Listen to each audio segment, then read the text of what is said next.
Hello' everyone, মোৰ অন্য এটি ভিডিঅ'লৈ আপোনালোকক স্বাগতম জনাইছোঁ আৰু আশা কৰোঁ আপোনালোক ভালে কুশলে আছে আৰু ময়ো আছোঁ আৰু ঠিক ঠাক। আজি আহিছোঁ আমি বেটাৰ 7মহীয়া ভেকচিন দিবৰ কাৰণে।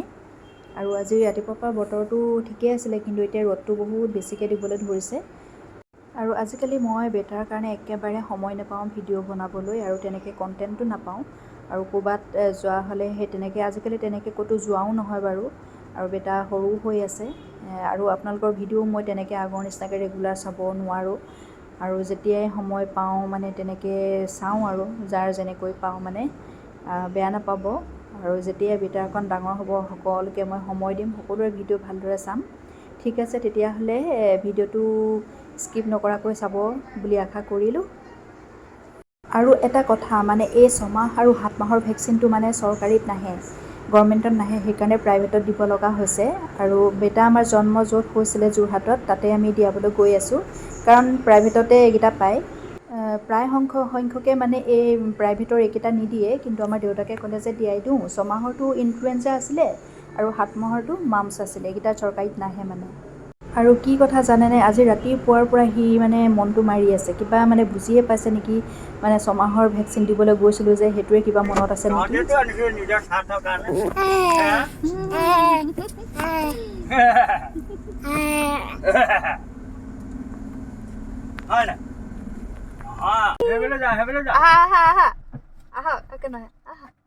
এজনী এফালে আহা, এজনী এফালে যোৱা।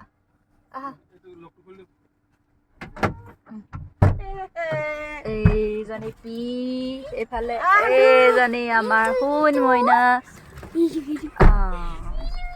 কান্দি আছিলে, কান্দিছে কেলে?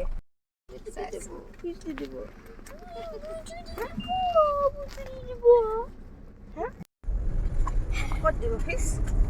আমি পাই গলো, এইয়া নামিছানে? এইটো পাই গলো তোকো। সেইফালে নিলে সেইফালে যাওঁ আমি। এয়া পাই গলো, চিধা যাব লাগিব, লিফ্ট আছে, লিফ্ট আছে। ভিডিঅ' চিৰি দি যাবা নে লিফ্ট দি যাবা? চিৰিয়ে যাওঁ।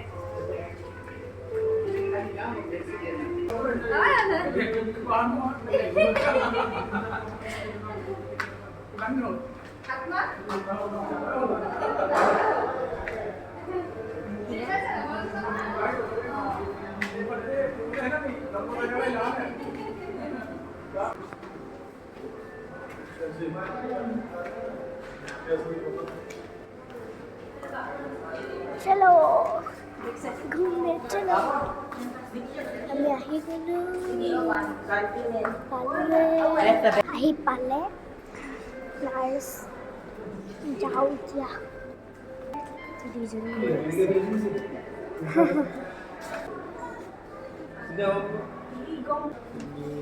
চৰ্দি এটা লাগি আছে, ক'ব লাগিব। 7.5 kg হৈ গৈছা। 7 months আৰু এই ৰোল আৱাৰ কেই মাহত কৰিলে? উল্টি মানে 5 মাহৰ পৰা সি বেক এনেকে হয়ে, চাইড হয়। Side মানে মানে সোমাইছে আৰু তেতিয়াৰ পৰা পুৰা হেৰি হৈছে, পুৰা ৰোল আৱাৰ। আচ্ছা, মানে এনেকে চিধাকে হোৱাইট হলে এনেকে এতিয়াতো গোটেই বগাই থাকে, আকৌ আগলৈ যায়। হেৰি নাপায়।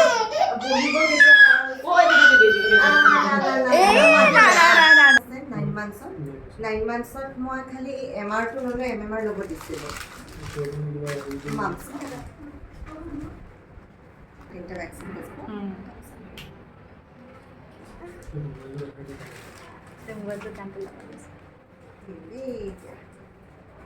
দেউতাকে ধৰিব নে মাকে ধৰিব?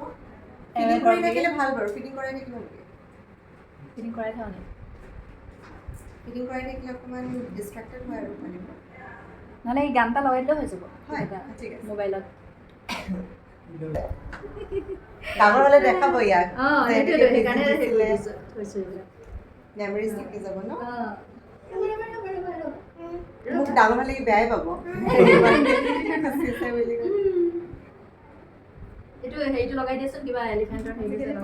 বেটাৰ এক্সপ্ৰেশ্যনটো চাওকচোন মুখৰ একদম মানে ভয়কৈ আছে আৰু সেইটো কাৰণে মোবাইলটো মানে লগাই দিছোঁ ৰাইমছ কিছুমান মানে তাত সেই কেতিয়াবা সি কান্দিলেও বা তেনেকৈ বাৰু নাকান্দে কিন্তু কেতিয়াবা খুৱাবলৈ হ'লে তাক বহুত অসুবিধা হয় মানে উপায় নাই আৰু কেতিয়াবা মোবাইলটো তেনেকৈ লগাই দিওঁ সেই ৰাইমছ কিছুমান তেনেকৈ ভিডিঅ' আৰু এতিয়াও সেই তেনেকৈ লগাই দিছোঁ কিন্তু মানে মিউট কৰি দিছোঁ কাৰণ কপিৰাইট লাগি যাব আৰু মানে এয়া চাওকচোন দেখিয়ে বেয়া লাগি গৈছে ল'ৰাটোক সি মানে নহাকৈ নাথাকে কিন্তু তাৰ মানে আজি এনেকুৱাকৈ সি গহীন হৈ আছে আৰু ইমানেই মনটো মাৰি আছে আৰু ওচৰত থকা গোটেইখিনিকে মানে চাইছে মানে কি কৰিবলৈ লৈছে মানে সি ভাবিছে কিবা এটাতো নিশ্চয় মোৰ লগতে ঘটিব তেনেকৈ সি ভাবিছে আৰু নাৰ্ছগৰাকীয়ে সেই প্ৰথম লওঁতেই মানে ইমানেই কান্দিলে তেনেকৈ সি নাকান্দে বাৰু মানুহে পটককৈ নল'লে চবৰ কোচত যায়ো কন্দা কন্দি ইমান নাই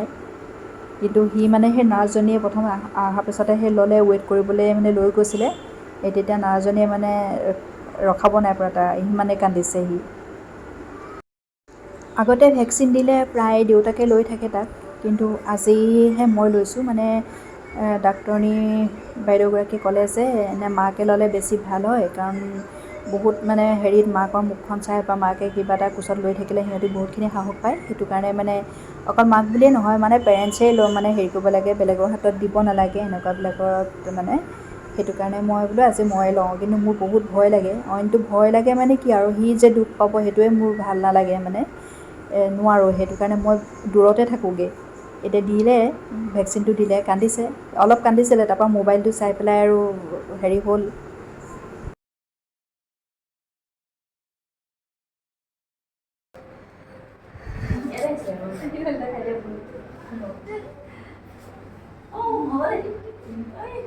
তোমালোকক মাজতে আমি ভালকৈ জন্মত চিলেক্ট কৰি যোনে মানে মোকো